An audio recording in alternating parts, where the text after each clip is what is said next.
स्वागत है आप सभी का आईटी एग्जाम पर। तो भाई आज की जो क्लास है ये होने वाली है डीसी जनरेटर।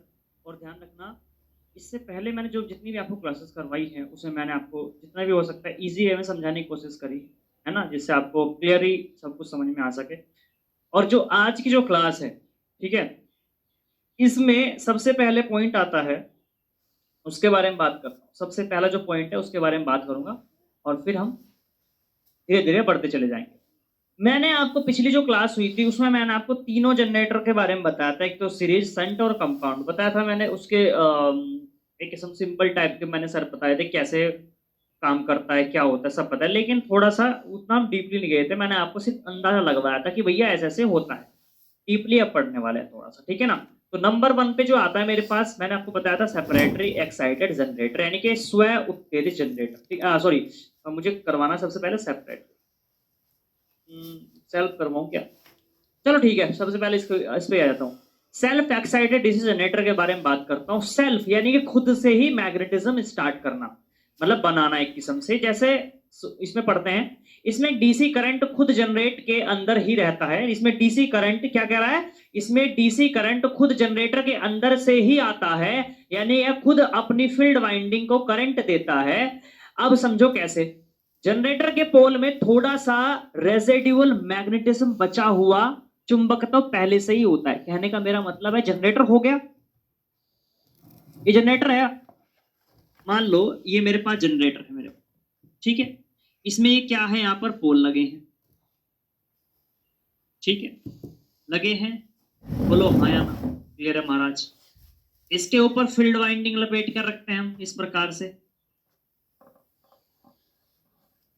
ठीक है, लपेट रखे।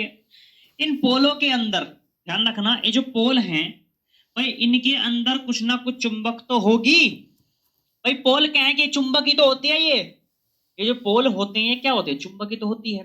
अब ये जो इनके बीच, इनके अंदर पहले से कुछ ना कुछ क्या होगा, मैग्नेटिज्म या फिर चुंबक जिसको बोल सकता हूं, ये मामला होगा कि नहीं होगा, इसमें पहले से ही विद्यमान थोड़ा बहुता होगा। थोड़ा बहुता बचा रहता है ना, बिल्कुल, वो पहले से ही होता है। इसलिए ग्राफ आप हमेशा देखना, जो मैग्नेटिज्म का जो ग्राफ होता है वो जीरो से ना स्टार्ट होकर के हल्का सा ऊपर से स्टार्ट होता है। वो इस रीजन से होता है क्योंकि जनरेटर में, इस जनरेटर में पहले से ही क्या होता है, पहले से ही कुछ चुंबकीय गुण विद्यमान रहता है। चलो ये तो बात हो, तो इतना क्लियर हो गया। आपने यहां पर क्या सीखा मेरे भाई, आपने समझा कि रेसिड्यूल यानी कि बचा हुआ चुंबक तो पहले से होता है। जब आर्मेचर घूमना शुरू करता है तो इस बची हुई चुंबक से थोड़ा सा ईएमएफ वोल्टेज बनता है, ठीक है।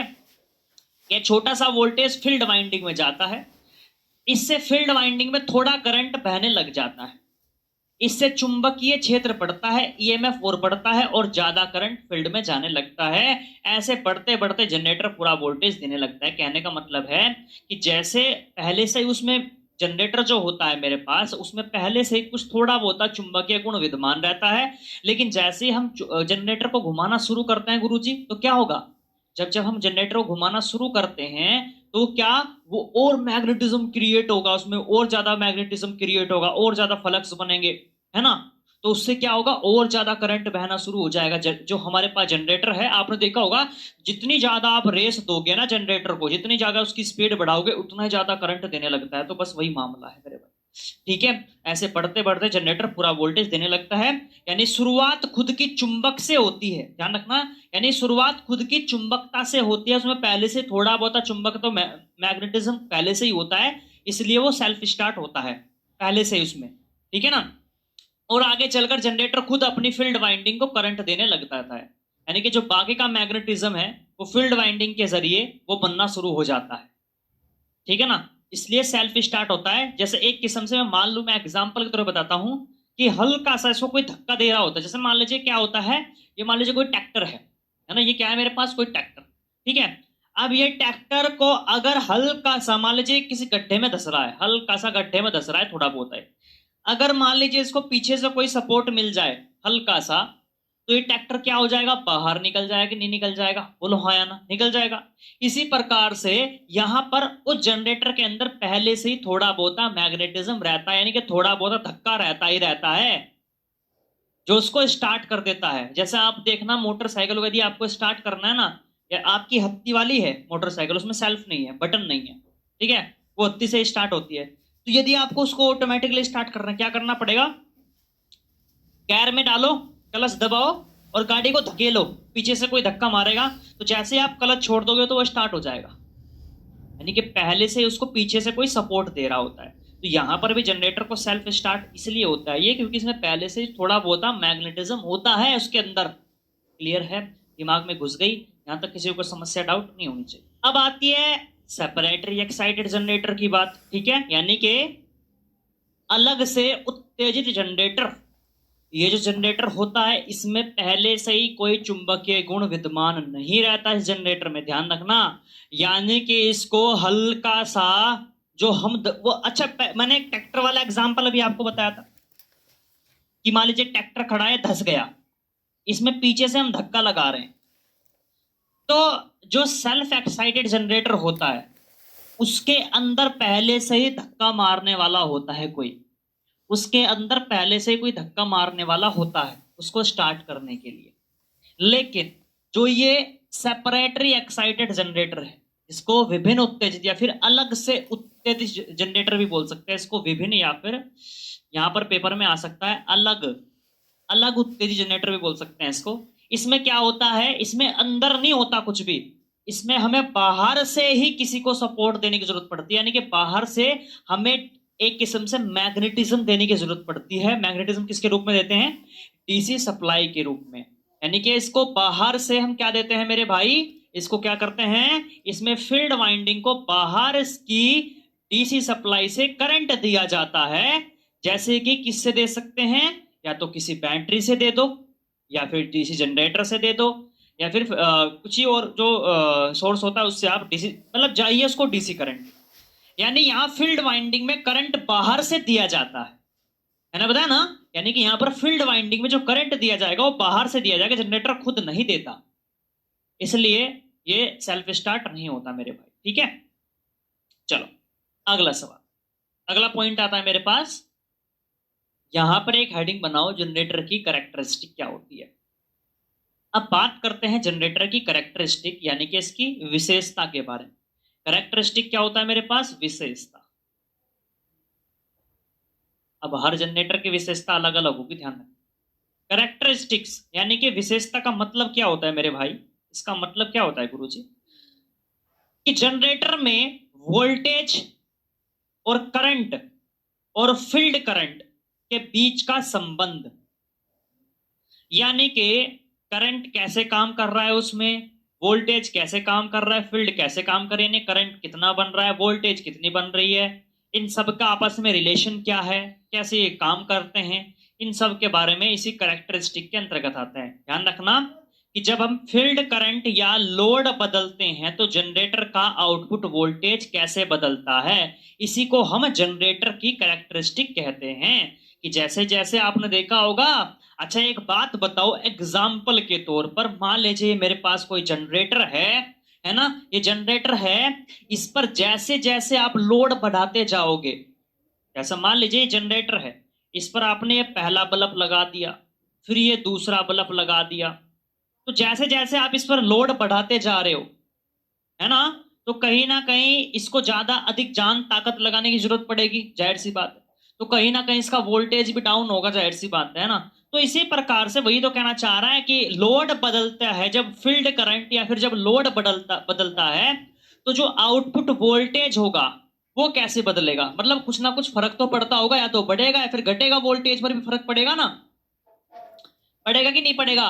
वोल्टेज या तो बढ़ेगा घटेगा, कुछ ना कुछ तो फर्क पड़ेगा जब आप लोड घटाओगे बढ़ाओगे, जाहिर सी बात है ना। वही चीज एग्जाम्पल के तौर पे मान लो, मान लीजिए एक बात बताओ, है ना, आप मोटरसाइकिल पे जा रहे हो, आपके साथ आपका दोस्त बैठा है सिर्फ एक, आप दो लोग बैठे हो मोटरसाइकिल पे, है ना, तब मोटर आराम से चलेगी, मोटरसाइकिल आराम से चलेगी, कोई लोड नहीं मानेगी। लेकिन मान लीजिए इस पर दो लोग तीन लोग और बैठ जाए आकर के, यानी कि आप लोग कितने आदमी हो गए इस मोटरसाइकिल पर, आप 5 आदमी लद चुके हो। अब मेरे को ये बताओ, मोटरसाइकिल तेल ज्यादा खाएगी या नहीं खाएगी, और लोड पड़ेगा कि नहीं पड़ेगा मोटरसाइकिल पर, ये बताओ। आप कहोगे सर जी तेल भी ज्यादा खाएगी क्योंकि जान ज्यादा लगा रही है ना, लोड भी पड़ेगा मोटरसाइकिल पर, है ना। तो यही चीज देखने के लिए कि आखिरकार ये हो कैसे रहा है, हमें पता लग तो गया कि हाँ भाई हमने लोड बढ़ाया और हो गया, लेकिन ये हो कैसे रहा है, क्या मामला होता है, इसमें पूरे डिटेल में जानते हैं इसकी कैरेक्टरिस्टिक्स से, ठीक है ना, यानी कि विशेषता से, ठीक है ना, इसे ही कैरेक्टरिस्टिक कहते हैं। इस चीज का ध्यान रखना। नोट करना चाहोगे या फिर पीडीएफ चलो दे दूंगा मैं, कोई इशू की बात। क्लियर है, यहाँ तक किसी को समस्या डाउट नहीं होनी चाहिए। अच्छा जी, अब मैं बात करता हूं कितनी कैरेक्टरिस्टिक्स होती हैं। तीन कैरेक्टरिस्टिक्स होती हैं। एक तो होती है नो लोड पर, कि जनरेटर जब नो लोड पर होता है, यानी कि जनरेटर पर जब कोई लोड नहीं होता, ना तो उस पर हम कोई डीजे बजा रहे, ना हम उस पर लाइट जला रहे, वो सिंपल सिंगल चल रहा है, उस पर कोई लोड हमने डाल ही नहीं रखा, उस खाली चल रहा है बस, तो उस कंडीशन में वोल्टेज करंट क्या होगा। दूसरी कंडीशन में क्या, दूसरी कंडीशन कैरेक्टरिस्टिक वो होती है जब मेरे पास मेरे पास जनरेटर है, उसके अंदर जो करंट बन रहा है, उसके अंदर उन्हें जो करंट बन रहा है वो बाहर निकल के कम होगा कि ज्यादा होगा, उसके अंदर कितना बन रहा है, कैसे बन रहा है, और अगर अंदर जितना बन रहा है क्या बाहर उतना करंट निकलेगा या फिर कम निकलेगा। एग्जाम्पल के तौर पे भी बताऊंगा मैं आपको।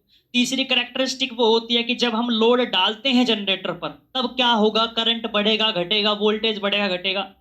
ये तीन कैरेक्टरिस्टिक हो। सबसे पहली आती है मैग्नेटिक या फिर ओपन सर्किट कैरेक्टरिस्टिक्स, इसको ओसीसीबी बोलते हैं, ध्यान रखना।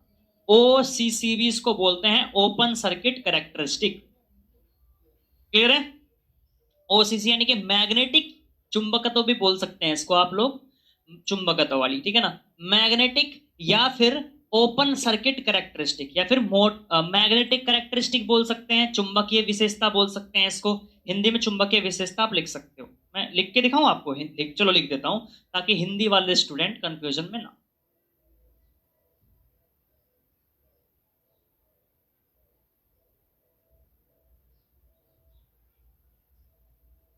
चलो, अच्छा, ये कैरेक्टरिस्टिक क्या बताती है, जब जनरेटर बिना किसी लोड के चलता है, यानी कि नो लोड पर होता है, नो लोड की जब कंडीशन होती है ना, कंडीशन कौन सी होगी यहाँ पर, नो लोड की जब कंडीशन होती है गुरुजी, तो फील्ड करंट IF बढ़ाने पर जनरेटर EMF कैसे बढ़ता है, ये कैरेक्टरिस्टिक इसमें बताएगी।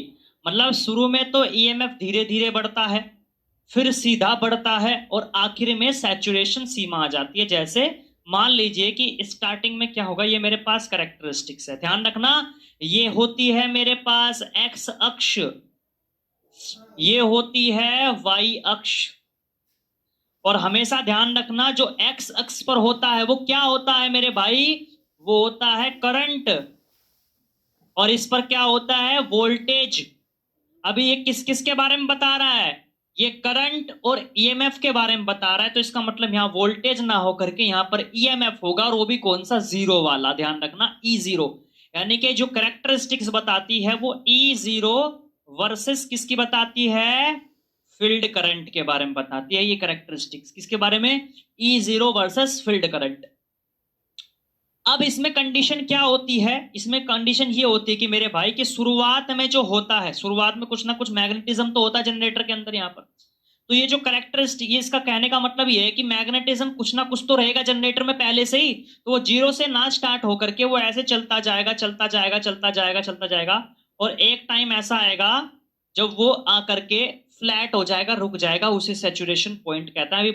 अभी बात करूंगा उसके बारे में भी। सवाल वही कह रहा है कि शुरुआत में तो EMF धीरे धीरे बढ़ेगा, जैसे जैसे बढ़ रहा है, और फिर सीधा बढ़ता है, ऐसे बढ़ता है, और आखिर में सैचुरेशन सीमा आ जाती है, यानी कि उसकी अंतिम आ जाती है सीमा, कि उसके बाद वो बढ़ता नहीं है, वहीं आकर के रुक जाता है। ठीक है, काम क्या होता है, फील्ड वाइंडिंग के चुंबकीय गुणों को समझने में मदद मिलती है इस वाले कैरेक्टरिस्टिक से, कि चुंबकीय जो मैग्नेटिज्म है वो कैसे काम कर रहा है। ये कौन सी कैरेक्टरिस्टिक बताएगी, OCC वाली मैग्नेटिक कैरेक्टरिस्टिक बताएगी। ठीक है ना, चलो जी अगला एक आता है इंटरनल कैरेक्टरिस्टिक्स। कौन सी आती है, इंटरनल कैरेक्टरिस्टिक्स आती है, यानी कि इसको बोलते हैं आंतरिक विशेषताएं। किसे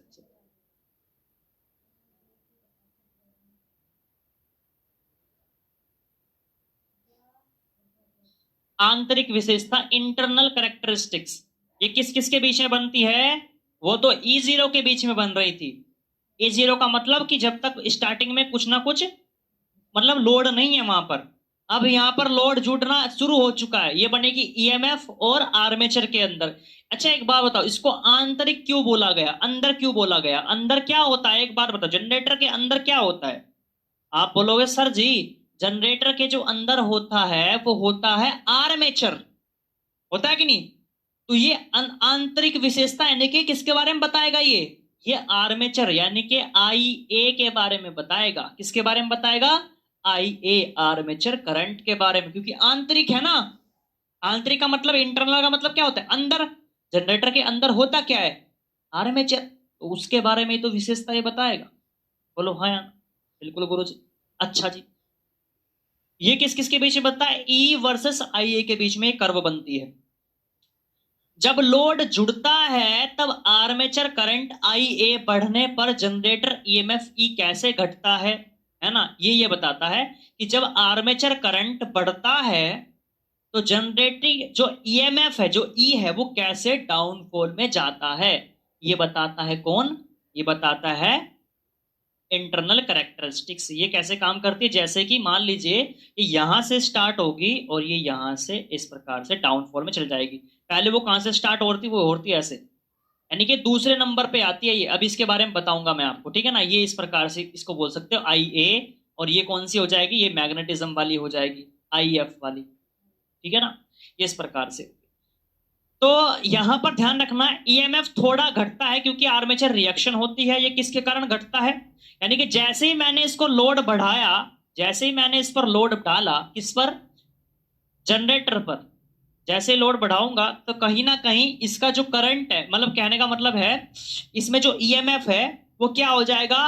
डाउन जाएगा, ठीक है ना? इसमें क्या होगा? डाउन जाएगा। अब एक किस्म से चलो लोड वाला मामला तो आगे आएगा। मतलब जो ये घटा है, मैं सिंपल में बता रहा हूं कि जो ये ग्राफ गिरा है, इसने कहा कि ईएमएफ थोड़ा घटता है, वो किसके कारण घटता है? एक बार बताओ, सपोज करो, मेरी बात को सुनो, आप यहां से समझ जाओगे। मान लीजिए पानी की लाइन जा रही है, ये एक पानी की लाइन जा रही है, बहुत बड़ा पाइप है।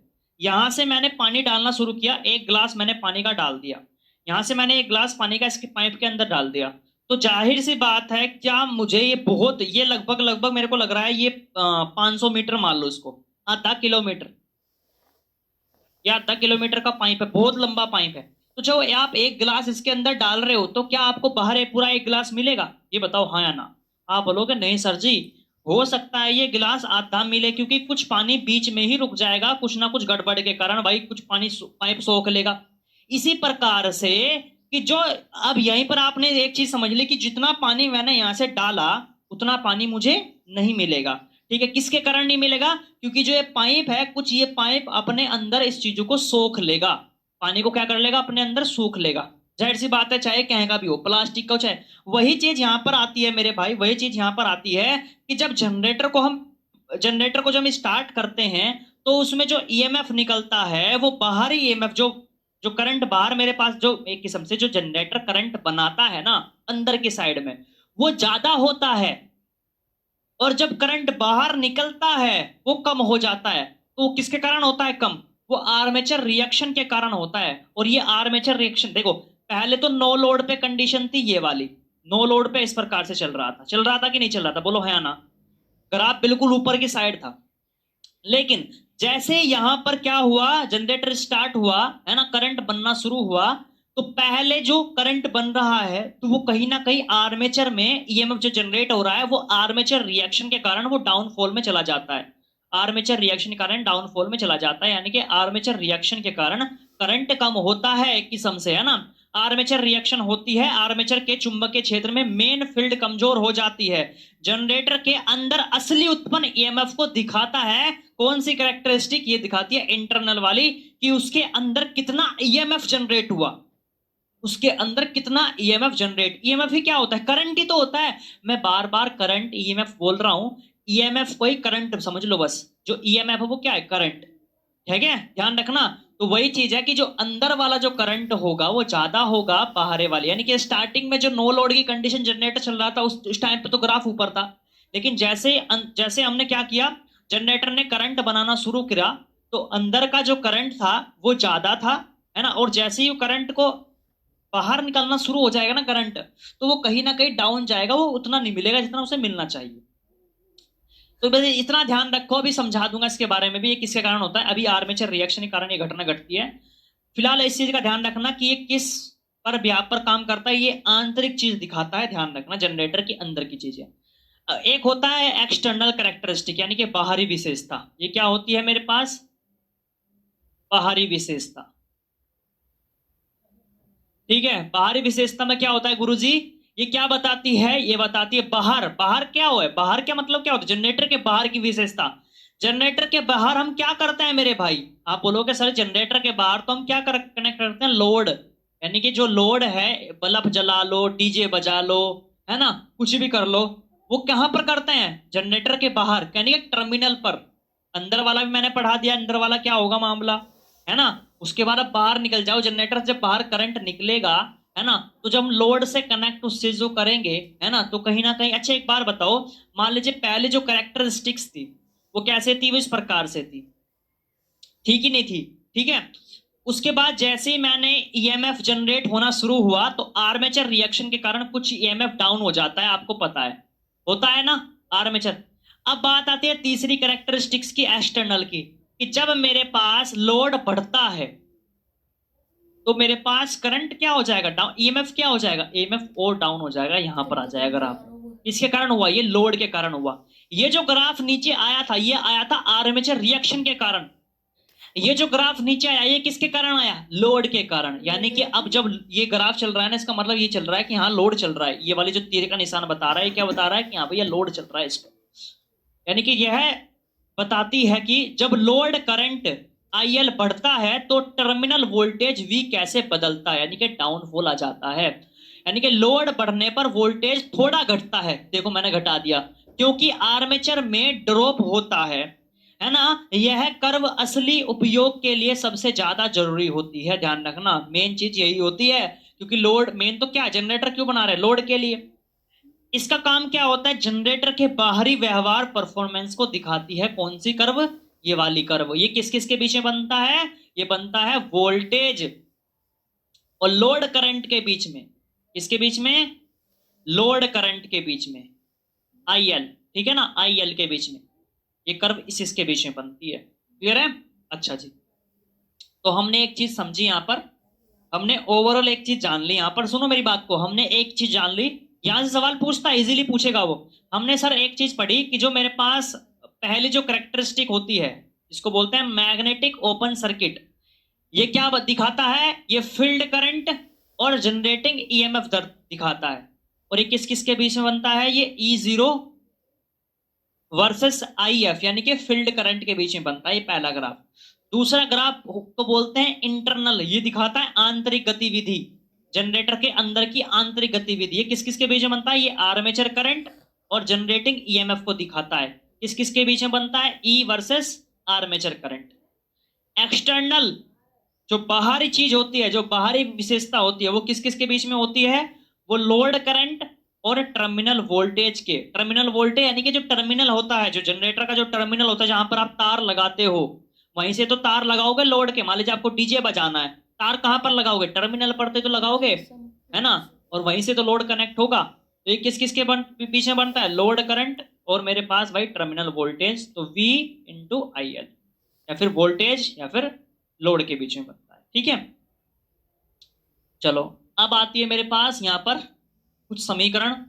इसका मेरे भाई वो देख लो एक बार।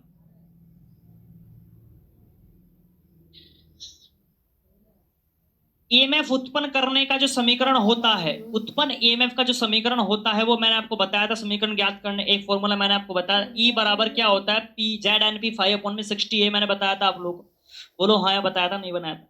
यहां पर एक फॉर्मूला और भी क्रिएट हो जाता है, यहां पर ई बराबर भी एक फॉर्मूला और क्रिएट हो जाता है, अगर आपको निकालना हो तो। वो क्या होता है? वो ई बराबर क्या होता है? ई बराबर क्या होता है? V plus IA into RA। इससे भी आप ज्ञात कर सकते हो, ठीक है ना, ध्यान रखना। V बराबर क्या होता है? E बराबर एक फॉर्मूला और यहाँ पे क्रिएट हो जाता है, V प्लस क्या होता है? IA, है ना, इंटू RA। अभी मैं दिखाऊंगा कैसे, ठीक है ना। एक फॉर्मूला यहां से ये निकल जाता है, इस चीज का ध्यान रखना। ये चीज मैंने समझा दी थी आपको। एक फॉर्मूला मैंने और बताया था आपको, ई बराबर क्या होता है, ZNP 5/60A। ये यही है जो ऊपर लिखा हुआ है, ध्यान रखना। अच्छा, बाहरी वोल्टेज निकालने का फॉर्मूला क्या होता है? वोल्टेज निकालने का फॉर्मूला क्या होता है? बस वोल्टेज को इधर ले, एक काम करो, IA इंटू RA को इस साइड ले आओ, वोल्टेज निकल जाएगा। बस यहीं से बनता है ये फॉर्मूला, V बराबर E minus IA into RA। ये बाहरी वोल्टेज निकाल, यानी कि वोल्टेज, टर्मिनल वोल्टेज निकालने का फॉर्मूला है कि टर्मिनल पर कितना वोल्टेज चल रहा है। भाई मैंने आपको बताया कि जो अंदर की साइड EMF जनरेट होगा, जो अंदर की साइड वोल्टेज EMF बनेगा, वो कुछ और होगा। यानी कि अंदर की साइड जो करंट बनता है, जो करंट बन रहा है किसके, जनरेटर के अंदर, वो कुछ और होगा। और जो बाहर की साइड में जो करंट निकलेगा वो कुछ और होगा। कैसे कि मान लीजिए अंदर की साइड तो करंट बन रहा है 10, और मिल कितना रहा है बाहर, बाहर कितना मिल रहा है, वो मिल रहा है 9। तो एक कहां गया, एक आर्मेचर रिएक्शन के कारण खराब हो चुका है, आर्मेचर रिएक्शन के कारण खराब हो चुका है। तो इसलिए चीज बोलते हैं, ठीक है ना। चलो ठीक है, हाँ चलो ये तो क्लियर होगी। Field winding current shunt generator में, है ना, कितनी होती है, ये निकालने का फॉर्मूला IF बराबर V/RF। ध्यान रखना, जहां पर IF क्या होता है, फील्ड करंट, V क्या होता है, टर्मिनल वोल्टेज, RF क्या होता है, फील्ड वाइंडिंग रेजिस्टेंस। इसका फॉर्मूला ध्यान रखना। एक होता है करंट रिलेशनशिप सीरीज जनरेटर में। सीरीज जनरेटर का जो रिलेशन होता है, देखो संट जनरेटर का भी और सीरीज जनरेटर का जो करंट रिलेशन है, ध्यान रखना, ये भी करंट रिलेशन किसका है, ये सीरीज जनरेटर का है, ये संट जनरेटर का है। करंट में क्या क्या रिलेशन होते हैं, तो करंट में रिलेशन क्या होता है, IF बराबर क्या होता है, V/RF। लेकिन सीरीज जनरेटर में क्या होता है, हर चीज हम सीरीज में कनेक्ट करते हैं। तो इसका मतलब क्या होगा, यदि एक बढ़ेगा तो दूसरा भी बढ़ेगा, इस प्रकार से होगा, एक घटेगा दूसरा भी घटेगा। IA बराबर IF बराबर IL, ये तीनों क्या होते हैं, बराबर होते हैं। यानी कि आर्मेचर करंट, फील्ड करंट और लोड करंट तीनों बराबर होते हैं। कौन से जनरेटर में, सीरीज जनरेटर में। सवाल ये पूछ सकता है कि भैया आर्मेचर करंट और फील्ड करंट और लोड करंट तीनों एक ही रेखा में होते हैं या फिर बराबर होते हैं, वो कौन से जनरेटर में होते हैं, वो होते हैं मेरे पास सीरीज जनरेटर में। तो सीरीज जनरेटर और भैया संट जनरेटर का जो फॉर्मूला है वो आप ध्यान रखना कि इसमें करंट में क्या क्या रिलेशन है, दोनों सीक्वेंस वाइज ला रखा है मैंने। चलो अब थोड़ा सा और इसके बारे में जान लेते हैं, है ना। वो तो मैंने थोड़ा सा और एक चीज आपको और मोटी मोटी बता दी। अब थोड़ा सा और मैं आपको बता देता हूँ किसके बारे में, यहाँ पर बताता हूँ थोड़ा सा पृथक उत्तेजन जनरेटर के बारे में, ठीक है ना। पृथक उत्तेजन जनरेटर के बारे में थोड़ा सा और पढ़ लेते हैं। एक दिष्ट जनरेटर अत्यधिक सामान्य उत्तेजन जनरेटर है जिसमें इलेक्ट्रोप्लेटिंग और बैटरी आवेशन के लिए प्रयुक्त किया जाता है। इसका उपयोग कहां पर करते हैं, इलेक्ट्रोप्लेटिंग। हालांकि इलेक्ट्रोप्लेटिंग विधि जो होती है, इलेक्ट्रोप्लेटिंग वो संट जनरेटर से करते हैं, लेकिन कहीं कहीं पर इसका यूज भी कर लेते हैं। लेकिन जनरली जो यूज किया जाता है इलेक्ट्रोप्लेटिंग के मामले में, वो संट जनरेटर ही किया जाता है। ध्यान रखना, अगर पेपर में पूछे ना कि इलेक्ट्रोप्लेटिंग कौन से जनरेटर से की जाती है, वो की जाती है संट जनरेटर से। इस चीज का ध्यान रखना। जिसमें चुंबकीय फील्ड, एक ये तो सब लिखा हुआ है, इसमें क्या है, इसमें एक चीज ध्यान रखना, इसमें एक चीज ध्यान रखना, सामान्यतः डिश स्रोत में सिरों पर एक विभव विभाजक जोड़ा जाता है और वांछित डीसी वोल्टता फिगर 39 की भांति फील्ड की आपूर्ति दी जाती है। ध्यान रखना, इसमें एक यहाँ पर विभाजक जोड़ते हैं, एक विभाजक जोड़ा जाता है किसमें, सीरीज में। यहाँ पर एक, यहाँ पर देख सकते हो आप लोग, इसमें बैटरी के साथ यहाँ पर एक विभाजक भी जोड़ा जाता है। इसको कम ज्यादा करने के लिए, वोल्टेज को क्या करने के लिए, कम ज्यादा करने के लिए एक विभव विभाजक जोड़ा जाता है ना, ताकि एक किस्म से, और किस में जोड़ते हैं, समांतर क्रम में। ध्यान रखना, सॉरी श्रेणी क्रम में जोड़ते हैं, इसमें लिखा हुआ नहीं है क्या। बैटरी अथवा ऐसी आपूर्ति में डिस्टकारी होता है, समांतर डीसी ग्रोथ से पर एक विभव जोड़ता है वांछित डीसी वोल्टता की भांति फील्ड को आपूर्ति। चलो ठीक है, छोड़ो, बस इस चीज का ध्यान रखना। यहाँ पर एक रियोस्टेट जोड़ा जाता है, इसमें पता नहीं क्यों नहीं लिख रखा है, इसमें आप दे दो चीज लिख कर रखते हैं, रियो स्टेट, यानी कि परिवर्तित मान का प्रतिरोध जोड़ते हैं किसमें, यहाँ पर जो बैटरी होती है ना, यही तो कह रहा है, इसमें लिखा हुआ है दिष्ट स्रोत, यानी कि डीसी सप्लाई के सिरों पर एक विभव विभाजक जोड़ा जाता है, यानी कि रियोस्टेट जोड़ते हैं कहाँ पर, यहाँ पर सप्लाई के श्रेणी क्रम में जोड़ते हैं। इसमें किसमें जोड़ते हैं, श्रेणी क्रम में जोड़ते हैं रियोस्टेट को, इस चीज का ध्यान रखना। और ये कंप्लीट डायग्राम है। देखो यहाँ पर ये तो हो गया अलग जनरेटर वाला मामला, और ये दे रहे हैं हम इसको इधर वाले सिस्टम से पूरा का पूरा सप्लाई दे रहे हैं। देखो इनका बीच में कोई भी इसमें कनेक्शन नहीं है, ये पूरा का पूरा आप जो डायग्राम है सिंपल पहचान सकते हो। ये सेपरेटरी एक्साइटेड जनरेटर का डायग्राम ये भी है, ध्यान रखना पेपर में पूछता है वो इस वाले डायग्राम को भी, ठीक है ना। और वो जो चीज मैंने आपको बताई थी, है ना, जो मैग्नेटिक जो कैरेक्टरिस्टिक्स होती है, जो मैंने अभी आपको बताई थी कि जो मैग्नेटिक कैरेक्टरिस्टिक्स होती है वो क्या होती है। स्टार्टिंग में जो मैग्नेटिक कैरेक्टरिस्टिक क्या होती है इसकी, शुरुआत में तो जो करंट जो मैग्नेट होती है, जो करंट होता है, नो लोड की कंडीशन बता रहा हूं मैं आपको, नो लोड की कंडीशन पर शुरुआत में क्या बनता है मेरे पास, चलता जाता है, ईएमएफ चलता जाता है, और फिर एक कंडीशन ऐसी आती है कि वो सैचुरेशन पॉइंट पे आ जाता है, जो मैंने भी आपको बताया था। ये होता है हिस्सा सैचुरेशन पॉइंट का, इसे क्या बोलते हैं, सैचुरेशन पॉइंट। यहाँ तक का जो हिस्सा होता है इसे बोलते हैं सैचुरेशन। ये वाला जो हिस्सा होता है जब ये घटना बदलने वाली होती है इसको बोलते हैं नी पॉइंट। और जब ये बढ़ता रहता है इसको बोलते हैं क्या, लीनियर रीजन। क्या बोलते हैं, लीनियर रीजन। ये फील्ड करंट का डायग्राम दिखा रहा है, ये फील्ड करंट है ना, ये किस किस के बीच में है यहाँ पर, ईएमएफ, ठीक है ना। ध्यान रखना E0 जब जीरो मामला होता है नो लोड की कंडीशन पर। ये तो है नो लोड की कंडीशन पर। लोड कंडीशन मैं दोनों कैरेक्टरिस्टिक बता रहा हूँ, किसकी बात कर रहा हूँ मैं फिलहाल, मैं सेपरेटरी एक्साइटेड जनरेटर की बात कर रहा हूँ। इसकी मैं आपको विशेषता बता रहा हूँ, कैरेक्टरिस्टिक बता रहा हूँ यहाँ पर चित्र के माध्यम से, जो मैंने अभी बताए थे, रिवाइज करवा रहा हूँ, उसको ध्यान रखना। अभी तो मैंने बताया था, ये तो हो गई नो लोड की कंडीशन। कौन सी कंडीशन है ये नो लोड की कंडीशन है, ठीक है, नो लोड की। ये आ गई लोड कंडीशन पर। जब मेरे पास क्या होगा, देखो मेरे पास क्या होगा यहाँ पर, आर्मेचर ड्रॉप के कारण मेरे पास प्रतिक्रिया होगी, यहाँ पर घट गया मामला, ठीक है ना। वोल्टेज ड्रॉप के कारण मेरे पास ही मामला घट गया। ये बाह्य अभिलक्षण है, ये आंतरिक अभिलक्षण है, मैंने अभी आपको बताया था।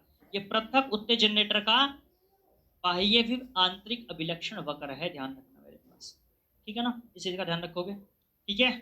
वोल्टेज ड्रॉप और ये आर्मेचर रिएक्शन के कारण ये घटना घटी, ये सब मैंने आपको स्टार्टिंग में बताया। अच्छा अब आता है सीरीज जनरेटर। सीरीज जनरेटर के बारे में हालांकि भी तो बताया था, आप बोलोगे सर जी बार बार क्यों ला रहे हो सीरीज शंट, ताकि आपको कंफ्यूजन में ना रहे। कार्य करने का तरीका क्या होता है, इसका वर्किंग प्रिंसिपल क्या होता है सीरीज जनरेटर का। जब जनरेटर को घुमाया जाता है तो आर्मेचर में ईएमएफ विद्युत वाहक बल उत्पन्न होता है।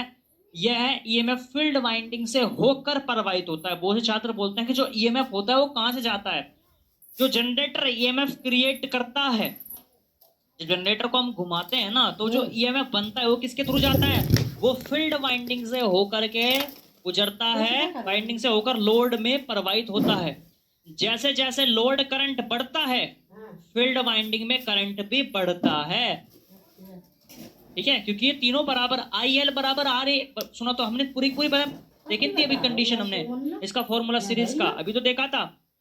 क्या देखा था हमने, अभी मैं आपको दिखा रहा हूं, ये क्या देखा था, ये क्या देखा था, IL बराबर IL बराबर IA, अभी देखा था। इसको IF फील्ड को भूल जाओ, ये देखिए तीनों बराबर होते हैं, AFL तीनों बराबर होते हैं ना, क्या होते हैं बराबर, AFL तीनों क्या होते हैं, बराबर होते हैं किसमें, सीरीज में।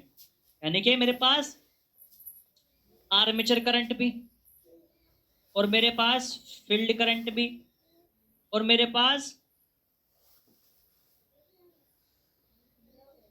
लोड वोल्टेज जितना भी है मेरे पास, वोल्टेज करंट सब क्या होते हैं, बराबर कंडीशन में होते हैं। यानी कि फील्ड वाइंडिंग में करंट भी बढ़ेगा यदि आर्मेचर बढ़ेगा ना, यदि ये बढ़ेगा तो ये भी बढ़ेगा, आर्मेचर करंट बढ़ेगा तो वोल्टेज लोड भी बढ़ेगा, इस चीज का ध्यान रखना।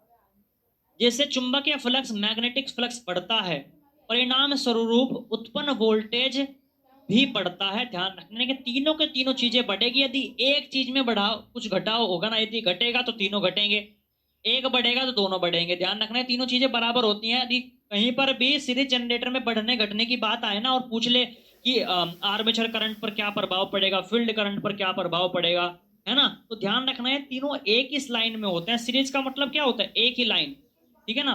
तो यदि एक को बढ़ाओगे तो दूसरा बढ़ेगा, एक को घटाओगे दूसरा भी घटेगा, तो बस इस चीज का ध्यान रखना, ये होता है सीरीज। अच्छा जी, चित्र आपने देख लिया होता है। सीरीज जनरेटर में क्या होता है मेरे भाई, मैंने आपको बताया भी था, है ना। सीरीज जनरेटर में क्या होता है कि आर्मेचर के श्रेणी क्रम में फील्ड वाइंडिंग को जोड़ा जाता है, यानी कि तीनों की तीनों, देखो यहाँ पर आर्मेचर ये है मेरे पास IA, ये क्या है मेरे पास IF, ये क्या है, IV। तीनों क्या है, सीक्वेंस में श्रेणी क्रम में जुड़े हैं, ध्यान रखना, ठीक है ना, ध्यान रखना। और एक चीज मैंने और बताई थी आपको, एक चीज इसमें और बताई थी कि जो सीरीज वाइंडिंग होती है वो मोटे तार की होगी।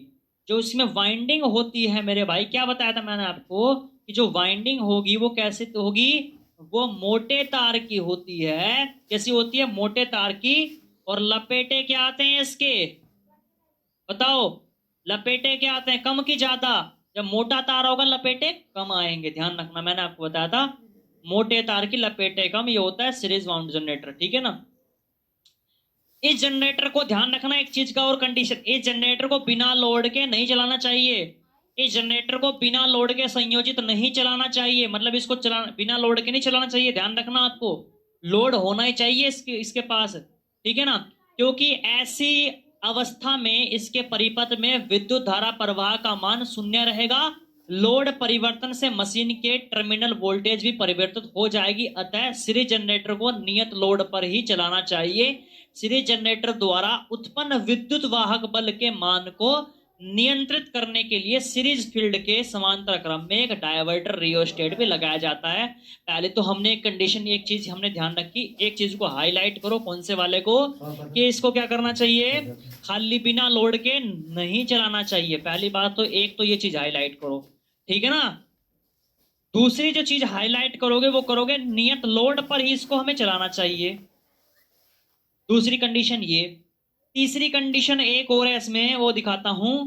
इसमें क्या होता है, समांतर क्रम में एक डायवर्टर लगा होता है रियोस्टेट, जैसे कि मैंने अभी आपको बताया था सेपरेटरी जो एक्साइटेड जनरेटर होता है उसके श्रेणी क्रम में हम क्या लगा रहे थे, सप्लाई के श्रेणी क्रम में क्या लगा रहे थे, रियोस्टेट, ताकि हम वोल्टेज को कम ज्यादा कर सके, डीसी सप्लाई के मान को कम ज्यादा कर सके, ठीक है ना। इसलिए अब यहां पर भी वही चीज है, इसकी जो फील्ड वाइंडिंग होती है, जो फील्ड वाइंडिंग होती है कहां पर मेरे भाई, अगर मैं बात करूं यहां पर,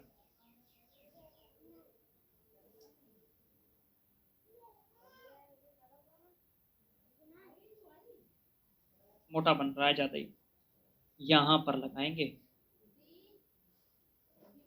ठीक है ना। ये परिवर्तित मान का प्रतिरोध लगाएंगे, ध्यान रखना, इसके समांतर क्रम में जो फील्ड वाइंडिंग होती है इसी के समांतर क्रम में एक परिवर्तित मान का प्रतिरोध लगा होता है रियोस्टेट, ठीक है, ध्यान रखना, ताकि हम फील्ड को कंट्रोल कर सकें, ठीक है ना। यहीं से सब कुछ कंट्रोल होगा, फील्ड से ही तो कंट्रोल होगा सब कुछ। तो ये तीन चीजें इसमें हाईलाइट करने वाली है, ये तीन चार चीजें आपको लिख लेनी है मेरे भाई। सवाल पूछ सकता है कि किसके समांतर क्रम में, किसके समांतर क्रम में फील्ड के साथ रियोस्टेट को जोड़ा जाता है, मतलब कौन से जनरेटर होता है वो, नाम पूछेगा सीरीज जनरेटर, या फिर पूछ लेगा सीरीज जनरेटर में रियोस्टेट को किसके समांतर क्रम में जोड़ा जाता है, किसके साथ समांतर क्रम में जोड़ा जाता है, फील्ड के, आर्मेचर के, या फिर लोड के, ऐसा कुछ पूछेगा वो, ध्यान रखना। तो फील्ड के समांतर क्रम में जोड़ा जाता है, ध्यान, क्लियर है। अच्छा, विशेषता क्या होती है इसकी, अभी मैंने बताया था, इसका क्या होता है, इसकी विशेषता क्या होती है, फील्ड करंट, आर्मेचर करंट और लोड करंट क्या होते हैं, तीनों बराबर होते हैं, अभी तो मैंने बताया था इसमें, ठीक है, तीनों क्या होते हैं, बराबर।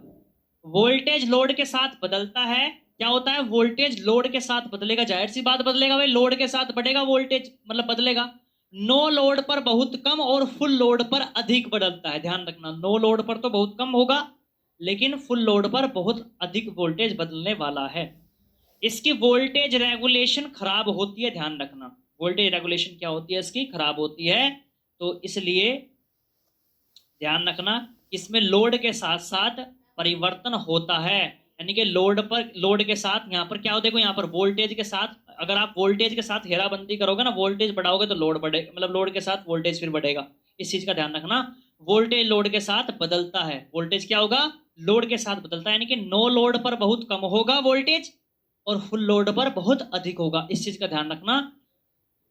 दूसरी बात, इसका उपयोग कहां पर करते हैं, डीसी मोटर को स्टार्ट करने के लिए, या फिर आर्क वेल्डिंग के लिए भी यूज करते हैं, फिर बूस्टर के रूप में भी। ये सबसे इंपॉर्टेंट माना जाता है ये वाला पॉइंट, कि भैया बूस्टर के रूप में कौन से जनरेटर का यूज करते हैं। बूस्टर क्या होता है कि जो आपका रेलवे इंजन होता है ना, रेलवे लोकोमोटिव है ना, अब मान लीजिए सारी की सारी सप्लाई जो है किस पर चल रही है, लाइट पे चल रही है वो तो है ना, तो उसको बूस्टर के रूप में, जैसे मान लीजिए कहीं कहीं पर सप्लाई कम है, हमारी ट्रेन नहीं चल पा रही, तो बूस्टर के रूप में किसको यूज करते हैं, सीरीज जनरेटर को यूज करते हैं, उसको सप्लाई देने के लिए, उसको ताकत देने के लिए।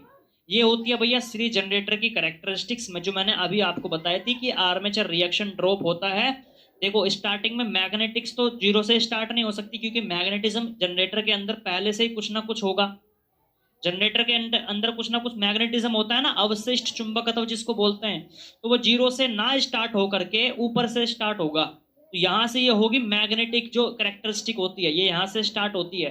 फिर उसके बाद जो अंदर वाला मामला होता है, जब अंदर जाते हैं किसके, इंटरनल, जब हम प्रवेश करते हैं आर्मेचर के और ई के बारे में देखते हैं कैरेक्टरिस्टिक, तो भैया क्या होगा, ये ग्राफ उठता है, लेकिन इससे मैग्नेटिक इससे थोड़ा डाउन जाता है। वो किसके कारण जाता है, वो आर्मेचर रिएक्शन के कारण जाता है ड्रॉप। ये किसके कारण होता है, आर्मेचर रिएक्शन के कारण ड्रॉप होता है।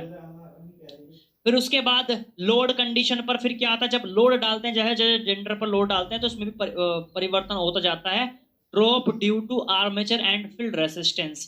ठीक है ना, ये मेरे पास तीनों कैरेक्टरिस्टिक्स इसकी होगी। सिंपल है, आपसे पूछेगा, ठीक है ना। इसमें तो इसमें क्या होता है, धीरे धीरे बढ़ता है। इसमें क्या होता है, इसमें धीरे धीरे ग्राफ चढ़ता है ऊपर, और संट जनरेटर इसका उल्टा होता है, वो एकदम से नीचे आता है। दोनों को पहचान लेना, ध्यान रखना, पेपर में ये तो पूछेगा, पेपर में सीरीज और संट देगा ना, तो आपको इस चीज का ध्यान रखना है, जो सीरीज जनरेटर का जो ग्राफ होगा वो एक धीरे धीरे बढ़ता है, ऐसे ऐसे स्टेप बाय स्टेप, लेकिन संट जनरेटर ग्राफ एकदम से नीचे डाउन आता है। ठीक है ना, ये मेरे पास किसका है, सीरीज का। संट जनरेटर देख लो, संट जनरेटर क्या होगा, इसके समांतर क्रम में वाइंडिंग लगाई जाती है। क्या होती है, समांतर क्रम में वाइंडिंग को लगाया जाता है, ध्यान रखना। आर्मेचर के समांतर क्रम में शंट फील्ड वाइंडिंग को जोड़ा जाता है। और मेरे भाई ये कैसी होती है, ये होती है मेरे पास पतले तार की, दिख रहा है ना।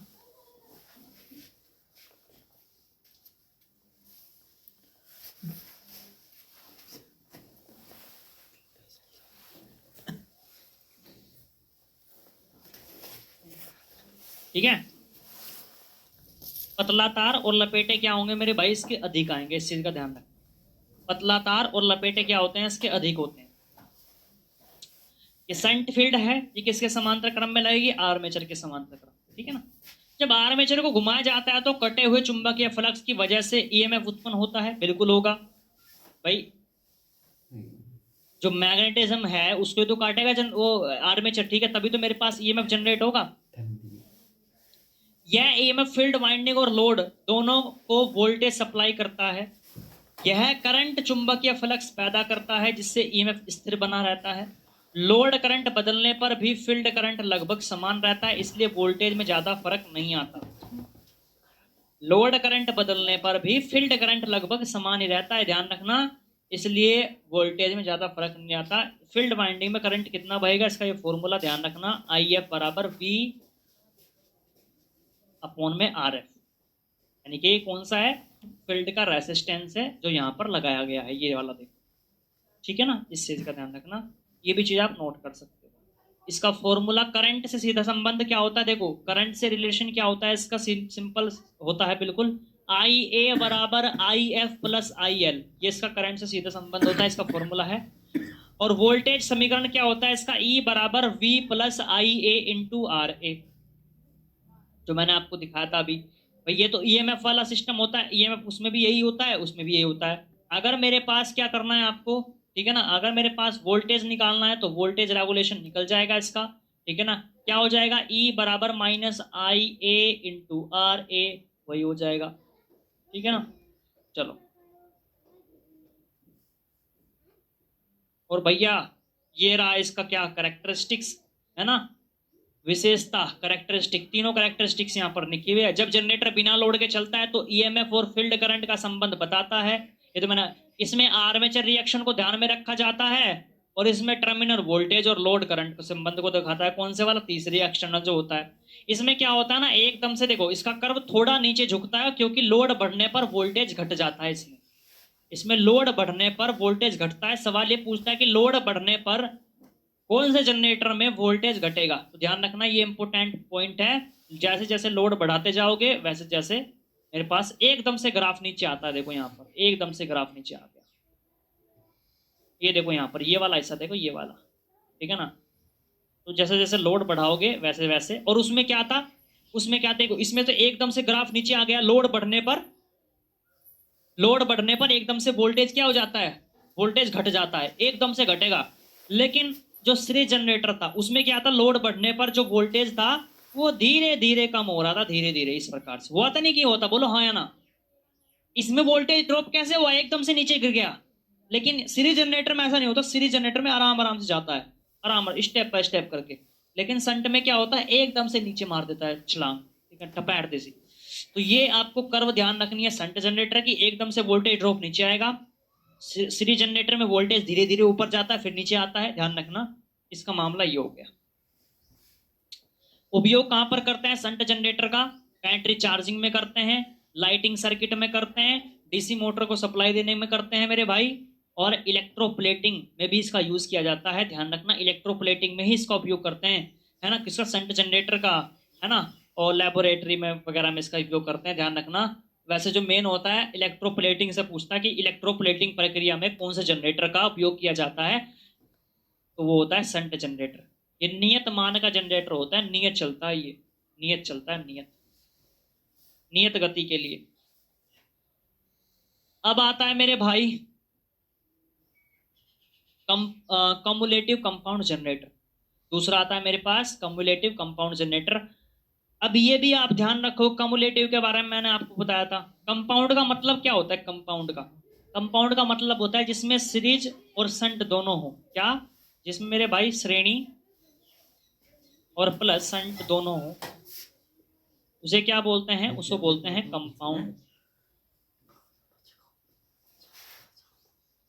अब कम्युलेटिव में क्या होता है, कम्युलेटिव की पहचान कैसे करोगे। कम्युलेटिव में जो फ्लक्स होते हैं वो एक ही दिशा में चलते हैं। जो फील्ड वाइंडिंग के जो फ्लक्स होंगे, देखो एरो का निशान देखो, एक ही दिशा में जो फ्लक्स होते हैं वो एक ही दिशा में चलते हैं, ध्यान रखना। ये होता है कम्युलेटिव, यानी कि इसमें जो फ्लक्स होता है वो एक ही दिशा में होता है ना। इसका वोल्टेज रेगुलेशन अच्छा होता है। तीन प्रकार का होता है, over compound, flat compound, under compound, तीन प्रकार का मेरे पास होता है। ये मेरे पास long shunt cumulative compound generator का मेरे पास कनेक्शन डायग्राम है, पूरा पूरा का पूरा सर्किट डायग्राम इस प्रकार से दिया गया है। अलग देखो, अगर आप इसके कनेक्शन है, ये सारे के सारे इसके कनेक्शन डायग्राम दिखा रखे हैं। जो जनरेटर कनेक्शन, जो जनरेटिंग स्टेशन होते हैं ना, वहां पर जो यहाँ पे यूज किया जाता है इसको, देखो वाटर लोड डाल रखा है इस पे ना, तो एक किस्म से इसका पूरा का पूरा कनेक्शन डायग्राम दिखा रखा है ये, ठीक है ना। Long shunt cumulative compound generator का लॉन्ग से कैसे पहना कि आपने लॉन्ग है ये, लॉन्ग कैसे पहचाना आपने कि लॉन्ग है ये, तो इसने मेरे पास देखो, जो मेरे पास संट वाइंडिंग है ना, जो मेरे पास संट वाइंडिंग है, इसने आर्मेचर और फील्ड दोनों को कवर कर रखा है, सीरीज वाइंडिंग को भी और आर्मेचर को भी, दोनों को इसने कवर कर रखा है, किसने, संट वाइंडिंग ने कर रखा है, नहीं कर रखा, तो इसलिए इसको क्या बोलते हैं, इसको लॉन्ग शंट बोलते हैं। वोल्टेज लोड बढ़ने पर लगभग स्थिर रहता है या थोड़ा बढ़ता है, ध्यान रखना। इसमें वोल्टेज जब लोड बढ़ता है ना, तो इसमें लगभग स्थिर रहता है या फिर थोड़ा सा बदलाव होता है, इस चीज का ध्यान रखना। कौन से में, कम्युलेटिव, ठीक है ना। अब कंपाउंड जनरेटर के मैंने तीन प्रकार आपको बताया, एक ओवर कंपाउंड होता है ना, एक होता है अंडर कंपाउंड, ध्यान रखना। जहां जनरेटर और लोड के बीच दूरी अधिक है, जैसे रेलवे मार्ग, सड़क की प्रकार व्यवस्था, वहां पर इसका यूज किया जाता है। इसका प्रयोग ऐसे स्थानों पर होता है जहां लोड समीप होता है, जैसे कि प्रदीपन भार, छोटे भवन शक्ति लोड, लेथ, या फिर जिससे स्थिर वोल्टता की आवश्यकता हो, वहां पर अंडर या फिर लेवल कंपाउंड का यूज किया जाता है, ठीक है ना। ये भी मेरे पास अंडर कंपाउंड है। विद्युत लेपन या फिर प्रदीप्ति इत्यादि में लाया जाता है इसका उपयोग। डिफरेंशियल कंपाउंड जनरेटर के इसका उपयोग आर्क वेल्डिंग जनरेटरों में किया जाता है, ठीक है ना। ये इसके बारे में पूरी की पूरी डेफिनेशन हो चुकी है, इसको भी आपको ध्यान। ये मेरे भाई इसका ग्राफ होता है, ये इसका पूरा का पूरा ग्राफ होता है, ओवर कंपाउंड का, फ्लैट कंपाउंड का, संट कंपाउंड का। यानी कि ध्यान रखना, जब फुल फुल लोड, जब मेरे पास फुल लोड नो लोड से ज्यादा होगा, तब मेरे पास क्या होगा, ओवर कंपाउंड। जब फुल लोड नो लोड के बराबर होगा तब कहलाएगा फ्लैट कंपाउंड, ठीक है ना। और अंडर कंपाउंड क्या कहलाएगा, जब फुल लोड कम होगा नो लोड से। इसके बारे में बताता हूं। यहां पर देखो कि लोड बढ़ने पर वोल्टेज रेटेड से जब थोड़ा ऊपर जाता है, यानी कि लोड बढ़ने पर, है ना, लोड बढ़ने पर वोल्टेज जब ऊपर जाता है, समझ रहे मेरी बात को, तब मेरे पास क्या होगा, ओवर कंपाउंड। जब लोड बढ़ने पर वोल्टेज लगभग कांस्टेंट यानी कि जब बराबर स्थिति में हो, तब कहते हैं फ्लैट कंपाउंड। जब सामान्य शंट जनरेटर की तरह काम करे, लोड बढ़ने पर वोल्टेज गिरता है, ये किसकी कंडीशन होती है, ये होती है शंट जनरेटर की, कि जब लोड बढ़ता है तो वोल्टेज गिरता है, ये किसकी कंडीशन होती है, ये होती है शंट जनरेटर की। और अंडर कंपाउंड, तीन की तो बात कर रहे हैं हम, ओवर, फ्लैट और अंडर। और अंडर कंपाउंड क्या होगा, लोड बढ़ने पर वोल्टेज काफी नीचे गिर जाता है, तब ये कंडीशन आती है, तब कौन से नेटर होता है, वो होता है अंडर कंपाउंड, जैसे कि इस डायग्राम में पूरा का पूरा दिखाया गया है, तीनों का तीनों उसमें दिखाते हैं। ठीक है, डिफरेंशियल कंपाउंड जनरेटर के बारे में बात कर लेते हैं, लास्ट है ये, कम्युलेटिव हो गया, अब आता है डिफरेंशियल। डिफरेंशियल से कैसे पहचानोगे, जो इस फ्लक्स होते हैं वो फ्लक्स अलग अलग दिशा में होंगे, देखो एरो देखो यहाँ पर अलग अलग दिशा में, ये कम्युलेटिव कंपाउंड जनरेटर सर्किट का पूरा डायग्राम है। इसमें क्या होता है, जैसे जैसे लोड बढ़ता है, सीरीज फील्ड की करंट बढ़ती है और उसका फ्लक्स शंट के विपरीत जाकर कुल फ्लक्स का घटाता है।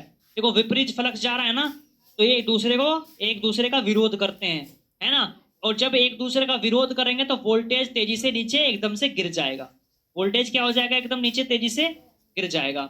यानी कि लोड बढ़ने पर वोल्टेज में तेजी से गिरावट आती है, ध्यान रखना, लोड बढ़ने पर वोल्टेज में तेजी से गिरावट आती है, ये कौन सा है, डिफरेंशियल कंपाउंड जनरेटर की कैरेक्टरिस्टिक्स है। ठीक है ना, तो तीनों कैरेक्टरिस्टिक्स मैंने बता दी आपको, ठीक है ना, ध्यान रखना। थोड़ा सा अगर ना समझ में आए तो भाई फिर बताना मेरे को एक आधी क्लास, क्योंकि देखो ये कैरेक्टरिस्टिक समझना थोड़ा सा तो हार्ड होता है, हल्का सा, इतना भी हार्ड नहीं है अगर आपने याद कर ली तो। ठीक है ना, तीनों चारों कैरेक्टरिस्टिक्स मैंने बता दी, बाकी जो है इसकी जो पीडीएफ है मेरे भाई, वो मैं